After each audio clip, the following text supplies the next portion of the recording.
Hey guys, welcome to my channel. ఇప్పుడు మనం ఈ ఛానల్లో ఏం నేర్చుకోబోతున్నాం అంటే యూపీఎస్సీ గురించి ఒక ఓవర్వ్యూ. చాలా ఛానల్స్ ఉన్నాయి, హిందీలో, ఇంగ్లీష్లో, ప్రతి దగ్గర ఛానల్స్ ఉన్నాయి. కానీ మన తెలుగులో ప్రాపర్గా లేవు కదా. So I'm starting initiation. ఒక స్టెప్ తీసుకున్నాం కదా తెలుగులో చెప్పడానికి. ఉన్నారు తెలుగులో, బట్ మంచి నంబర్లో లేరు. అంటే ఒకరు చెప్పేది ఒకరికి అర్థమైంది. సో నా స్టైల్ కూడా ఎవరికైనా అర్థమైద్దేమో, let's give a try. So నేను ఇక్కడ ఇంగ్లీష్ అండ్ తెలుగులో రెండు మోడ్లో చెప్తాను. ఎందుకంటే మన దగ్గర ఇంగ్లీష్ మీడియం స్కూల్ పేరు వరకే ఉంటుంది, ఇంగ్లీష్ మనకి రాదు. సో నాకు కూడా రాదు. సో చిన్న ట్రై చేద్దాం, మనం అందరం కలిసి నేర్చుకుందాం, ఇంగ్లీష్ అయినా కానీ యూపీఎస్సీ అయినా కానీ. So welcome to my channel. ఇక్కడ స్టార్ట్ చేద్దాం. Let's give a start. UPSC first మనం నోటిఫికేషన్ చదువుదాం. అసలు నోటిఫికేషన్ అనగానే మనకి ఏంటి, అసలు నోటిఫికేషన్ ఎందుకు ఇస్తారు ఏంది అంటే, నోటిఫికేషన్ ఎప్పుడైనా ఈ ఎగ్జామ్కి సంబంధించింది ఎన్ని పోస్టులు ఉన్నాయి, ఎట్లా రాయాలి, ఎట్లా అప్లై చేయాలి, శాలరీ ఎంత, ఏంది, ఏమేమి ఉన్నాయి అనేది మొత్తం మనకు నోటిఫికేషన్లు ఇస్తారు. ఇది యూపీఎస్సీది లాస్ట్ ఇయర్ నోటిఫికేషను. ఎప్పుడైనా కానీ ఒక నోటిఫికేషన్కి ఇంకో నోటిఫికేషన్కి తేడా ఏంటి అంటే, యూపీఎస్సీలో ఇయర్ ఆన్ ఇయర్ మనకి వేకెన్సీస్ ఉంటాయి. ఒకసారి 900 పోస్టులు ఉంటాయి, ఒకసారి 1000 పోస్టులు ఉంటాయి, ఒకసారి 1100 పోస్టులు ఉంటాయి. అట్లా పోస్టులు మాత్రమే తేడా ఉంటాయి మోస్ట్ కేసెస్లో. అంటే ప్రతిసారి పోస్టులు అనేవి తేడా వచ్చేస్తాయి. ఇంకోటి ఏంటంటే ప్రాసెస్ కానీ, ఎగ్జామ్ ప్రాసెస్ కానీ, లేకపోతే డేట్స్ ఆర్ యూజువల్లీ చేంజ్ ఉంటుంది మొత్తం.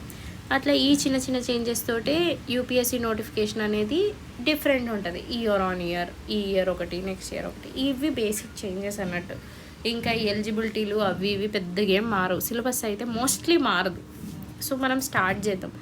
ఈ యూపీఎస్సీని బేసిక్స్ నుంచి నేర్చుకుందాం. అసలు యూపీఎస్సీ ఏం కావాలి, అది అసలు ఎగ్జామ్లో ఏం అడుగుతాడు, ఎందుకు అడుగుతున్నాడు, ఏంది అనేది మనం తెలుసుకుంటేనే మనం ఆన్సర్ చేయగలుగుతాం. ఎవరన్నా ప్రాబ్లం మనం తెలుసుకొని చెప్తేనే, వాళ్ళు మనకి ఎక్స్ప్లెయిన్ చేస్తేనే కదా మనం దానికి ఏమి ఇవ్వాలో అర్థమయ్యేది. అట్లనే యూపీఎస్సీ మనకి నోటిఫికేషన్లో దానికి ఏం కావాలో చెప్పింది. సో మనం ఇప్పుడు దానికి ఏమి ఇవ్వాలో మనం డిసైడ్ అవుతాం.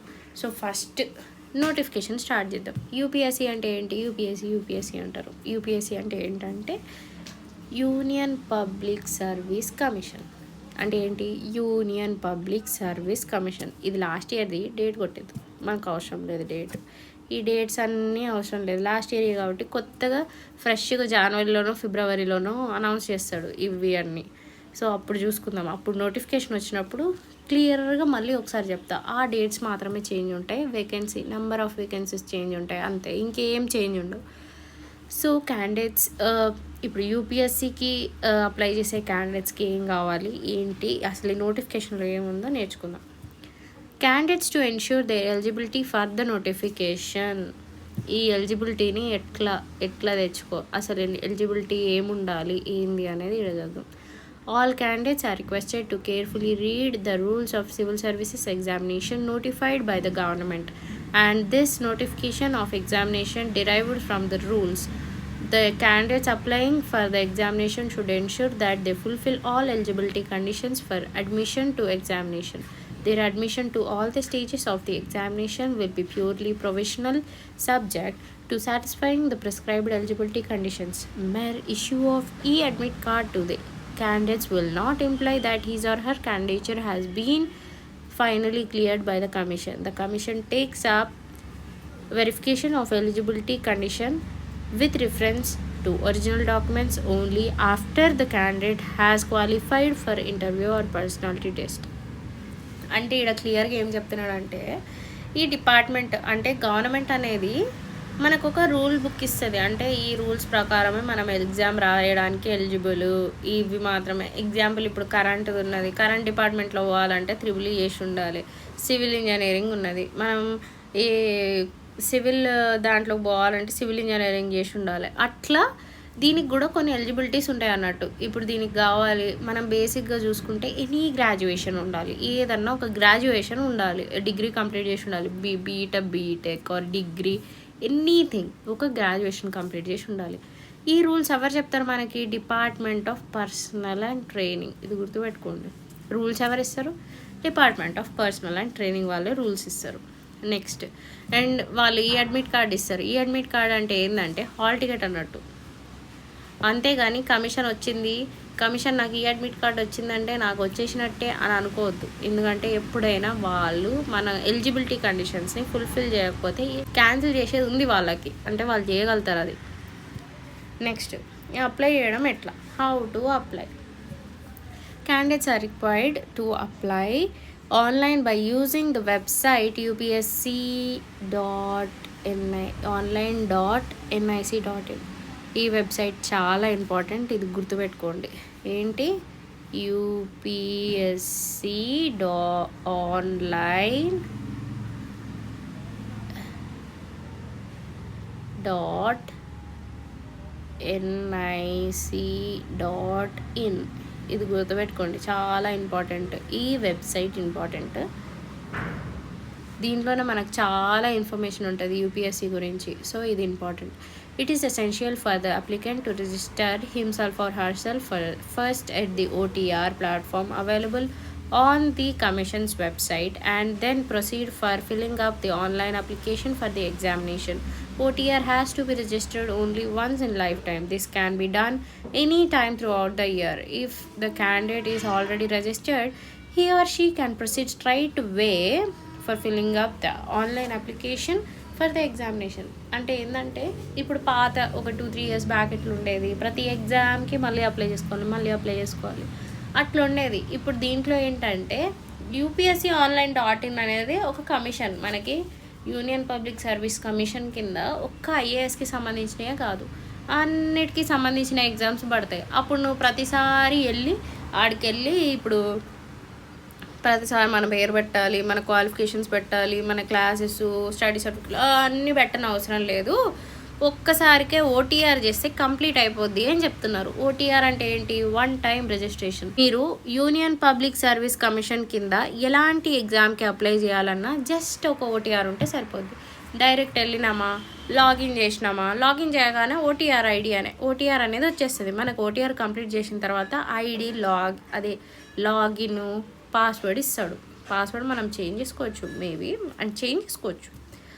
ఆ ఐడి పాస్వర్డ్ పెట్టిన తర్వాత మనం వెబ్సైట్ లోపలికి వెళ్ళిపోతాం. జస్ట్ ఒకసారి చెక్ చేసుకొని పైసలు కట్టి బయటకు రావడం, అంతే, అప్లై చేయడం అయిపోయింది. Next modifications in OTR. Modifications చేయడానికి ఇక్కడ ఒక డేట్ ఇచ్చిండు, మోడిఫికేషన్స్కి లాస్ట్ డేట్ ఇచ్చిండు. సో మనకు అక్కడ కూడా లాస్ట్ డేట్ ఇస్తాడు. ఈసారి కూడా లాస్ట్ ఇయర్ కాబట్టి లాస్ట్ ఇయర్ డేట్ ఇచ్చిండు. మళ్ళీ మోడిఫికేషన్ ఇన్ అప్లికేషన్ ఫామ్. ఓటీఆర్లో మోడిఫికేషన్స్ అంటే ఏంటంటే మన పర్సనల్ అవి అప్డేట్ చేయాలి. పర్సనల్గా ఏదైనా అడ్రస్ లేకపోతే చిన్నవి అలాంటివి అప్డేట్ చేయాలి. అప్లికేషన్ మోడిఫికేషన్ అంటే ఏంటంటే ఒక్కొక్కసారి మన ఆప్షనల్ తప్పు పెట్టేస్తాం, లేకపోతే ఒక్కొక్కసారి మనం చెక్ చేసుకోవాలి క్లియర్గా లాంగ్వేజ్ ఏం పెడుతున్నాం అనేది. ఇంగ్లీష్ పెడితే ఓకే, మనకి హిందీ వస్తే హిందీ ఓకే, కానీ హిందీ రాదు కదా, సో ఇంగ్లీషే పెడతాం మనం. ఈ ప్రిలిమ్స్ అనేది హిందీలో ఇంగ్లీష్లో రెండిట్లో ఇస్తాడు, తెలుగులో ఇయ్యడు. సో ప్రిలిమ్స్ లైట్, కానీ మెయిన్స్లోకి వెళ్ళేసరికి మనం ఏదన్నా ఒకటి తీసుకోవాలి. ఇంగ్లీష్లో రాస్తామా, తెలుగులో రాస్తామా, హిందీలో రాస్తామా అని. అక్కడ మెయిన్స్లోకి వెళ్ళిన తర్వాత తెలుగులో రాసేవాళ్ళు తెలుగు అని, హిందీలో రాసేవాళ్ళు హిందీ, ఇంగ్లీష్లో రాసేవాళ్ళు హిందీ అని పెట్టుకోవాలి. ఒకవేళ అది మర్చిపోయి అరే మనం హిందీలో పెట్టుకున్నాం అనుకోండి, అప్పుడు మార్చుకోవడానికి ఈ డేట్స్లో ఉంటుంది అన్నట్టు. ఈ డేట్స్లో లాంగ్వేజ్ లేకపోతే చిన్న ఆప్షనల్ ఏదో ఒకటి, సపోజ్ సోషాలజీ ఆప్షనల్ తీసుకోవాలనుకున్నారు, పిఎస్ఐఆర్ పెట్టిండ్రు, మార్చుకోవచ్చు అప్లికేషన్లో చిన్నవి. ఓటీఆర్ఈ కాకుండా ఓటీఆర్కి సపరేట్ డేట్ ఇచ్చిండు, అప్లికేషన్కి సపరేట్ డేట్ ఇచ్చిండు, చూసుకోవాలి. యాక్చువల్లీ రెండిటికి ఒకటే లాస్ట్ డేట్ ఇస్తున్నాడు, సో చూసుకోండి. చిన్నదే కదా, చూసుకోవచ్చు. Next, the candidates will not be allowed to withdraw their application after the submission of the same. ఒక అప్లికేషన్ అప్లై చేసినాం, మళ్ళీ అప్లై చేసుడు కుదరదు, అదే చెప్తున్నాడు. Next, the candidate should take photo ID card. Photo ID card అంటే మనకేం తెలుసు, Aadhaar card, voter card, PAN card, passport, driving licence, అట్లాంటి ఏదన్నా. ఆధార్ కార్డు తీసుకోకండి, బెస్ట్. మంచిగా ప్రిఫర్ చేయాలంటే ఆధార్ కార్డు తీసుకోకపోతే మనకి ఏ ప్రాబ్లం లేకుండా డైరెక్ట్ వెళ్ళిపోవచ్చు. పాన్ కార్డు, ఇంకోటి ఇంపార్టెంట్ ఏంటంటే అప్లై చేసేటప్పుడు ఏదైతే పెడుతున్నామో ఎగ్జామ్ లోపలికి వెళ్ళేటప్పుడు కూడా అదే తీసుకోవండి, కంపల్సరీ తీసుకోవండి. వెనక్కి రాకుండా ఉంటారు. లేకపోతే ఇంత పెద్ద బ్యాగ్ తీసుకుని దాంట్లో అన్నీ పెట్టుకొని అదంతా ఇబ్బంది. కరెక్ట్గా ఎప్పుడైనా ఏ ఎగ్జామ్కి వెళ్ళేటప్పుడైనా ఏ పని చేసేటప్పుడైనా ప్రిసైజ్గా ఉండాలి. అంటే ఎంత తక్కువ పెట్టుకుంటే అంత కన్ఫ్యూజన్ని మనం అలో చేయకుండా ఉంటాం, అంత క్లియర్గా ఉంటాం అన్నట్టు. అట్లా క్లియర్గా వెళ్ళాలి ముందుకి.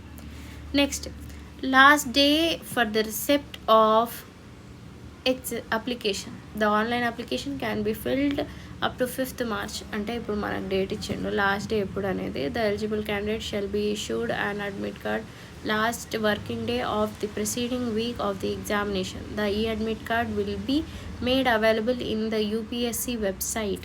మనం యూపీఎస్సీ వెబ్సైట్ చూసినాం కదా ఇందాక, upsconline.nic.in for the downloading by candidate. No admit card will be sent by post. అంటే మన డాడీస్ కాలంలో, తాతల కాలంలో ఎట్లుండేది, పోస్ట్లో వచ్చి హాల్ టికెట్ ఇచ్చేటోళ్ళు. ఇప్పుడు అట్లా లేదు, అంతా ఆన్లైన్ అయింది కదా, ఆన్లైన్లోనే డౌన్లోడ్ చేసుకొని ప్రింట్ తీసుకొని పోండి అని చెప్తున్నాను. ఏమేమి తీసుకోవాలి? ఇప్పుడు దాకా మనం చూసిన దాంట్లో ఒకటి అడ్మిట్ కార్డు తీసుకోవాలి, ఇంకోటి ఫోటో ఐడి కార్డు తీసుకోవాలి.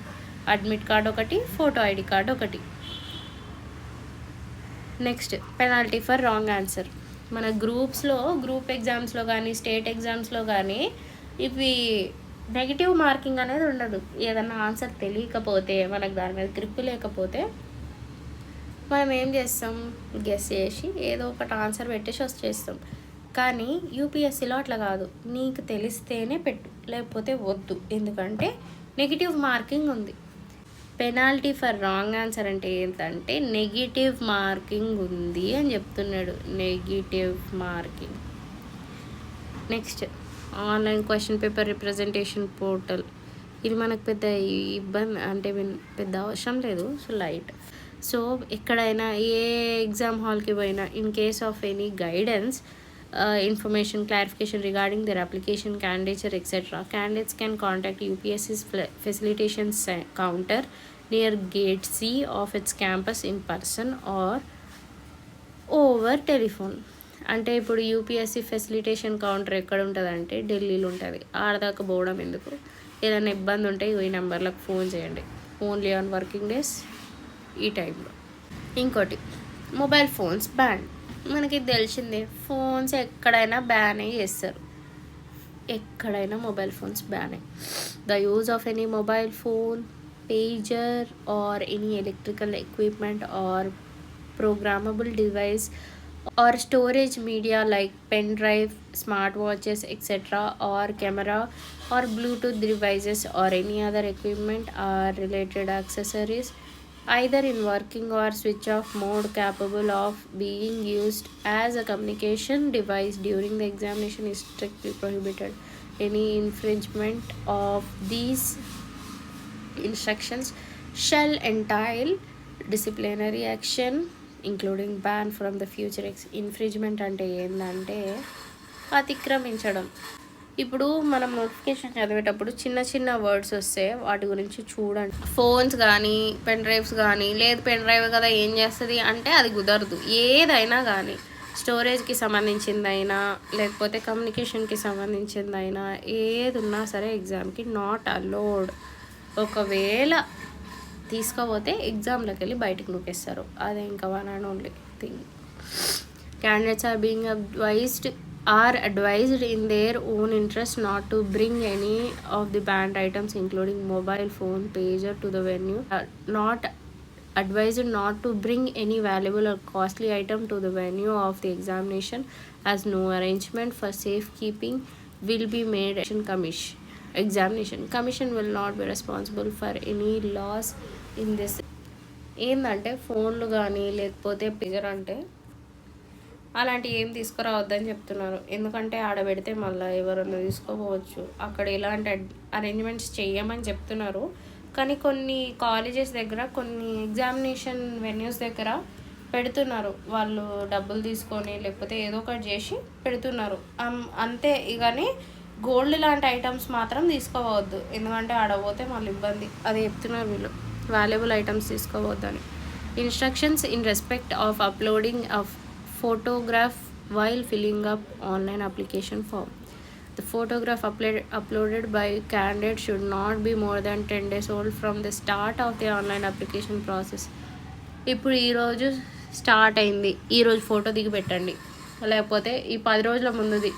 మోస్ట్లీ ఏంటంటే మనకు ఒక్కసారి ఫేషియల్ చేంజెస్ ఉంటాయి చిన్న చిన్నవి, అక్కడ ఇబ్బంది కాకుండా ఉండాలంటే ఇక ఫోటో మోస్ట్ రీసెంట్గా పెట్టండి, 10 రోజులదో 15 రోజులదో, అంతేగాని వేరేది పెట్టకండి. Ensure that the name of candidate and date on which the photograph was taken are clearly mentioned on the photograph. The candidate's face should be occupy 3/4 of the space in the photograph. అంటే మొత్తం మన మొహమే ఉండాలి, వేరే ఏం ఖాళీ space ఎక్కువ పెట్టొద్దు. అంటే పాస్పోర్ట్లు ఎట్లుంటాయి, మొత్తం మన ముఖమే ఉంటుంది, ఖాళీ స్పేస్ అనేది 1/4% మాత్రమే ఉంటుంది. అదే చెప్తున్నాడు, 3/4% అనేది మన ఫేసే ఉండాలి. The candidates must ensure that their appearance must match with their photograph at each stage of the examination process, at the time of preliminary, mains, and interview or personality test. For instance, if the candidate upload a beard photograph, he must appear with the same look in the preliminary, main, and written examination. Same would be the case with spectacles and mustache. ఇప్పుడు మనం exam పోతున్నాం, అబ్బాయిలు అయితే గడ్డం ఉంటుంది, అది అట్లా photo దిగుతా అట్లనే పోవాలి ఎగ్జామ్కి. నేను క్లీన్ షేవ్ చేసుకొని పోతా అంటే కుదరదు, లేదు స్పెడ్స్ పెట్టుకున్నారు, అట్లనే పోవాలి. ఎప్పుడు ప్రిలిమ్స్ అయినా, మెయిన్స్ అయినా, ఇంటర్వ్యూ అయినా, దేనికైనా అట్లనే పోవాలి, మారొద్దు. Next, the candidate should reach the venue of the examination well in time, at least 30 minutes prior to commencement of each session of the examination. No late entry will be allowed inside the exam venue under any circumstances. ఏంటంటే exam హాల్లోకి పోయిన తర్వాత వాళ్ళు ఒక OMR ఇస్తారు, rule number fill చేయమంటారు, అది చేయమంటారు, ఇది చేయమంటారు, అవన్నీ ఎగ్జామ్ టైంలో రావద్దు కదా. మనకు టైం వేస్ట్ అవ్వకుండా ఉండాలంటే 1/2 hour ముందే లోపలికి వెళ్ళిపోవాలి. ఒక్కవేళ ఇప్పుడు 9 o'clock ఎగ్జామ్ స్టార్ట్, 8:30కి వెళ్ళిపోవాలి. 8:30కి 1 minute లేట్ అయినా లోపల రానియరు.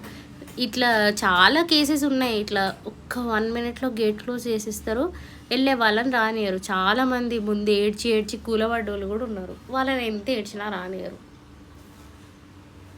ఇది మనకు ఫస్ట్ పార్ట్ అన్నట్టు. నెక్స్ట్ పార్ట్లో మనం అసలు ఎగ్జామ్లో ఏమేమి సర్వీసెస్ ఉన్నాయనేది చూద్దాం. సో నెక్స్ట్ వీడియోలో చూద్దాం ఇదంతా. ఇది ఫస్ట్ పార్ట్, ఏంది ఎగ్జామినేషన్ బేసిక్ అవుట్లైన్ అన్నట్టు ఇదంతా. Okay guys, keep supporting. ఇంకా మనం నెక్స్ట్ పార్ట్స్ రావాలంటే షేర్ చేయండి, కామెంట్ చేయండి. మీకు ఏదైనా డౌట్ ఉంటే నన్ను అడగండి, లేకపోతే నాకు ఏదైనా డౌట్ ఉన్నా నేను మీకు అడుగుతా, మీరు నాకు కామెంట్స్లో ఆన్సర్ చెప్పండి. Thank you.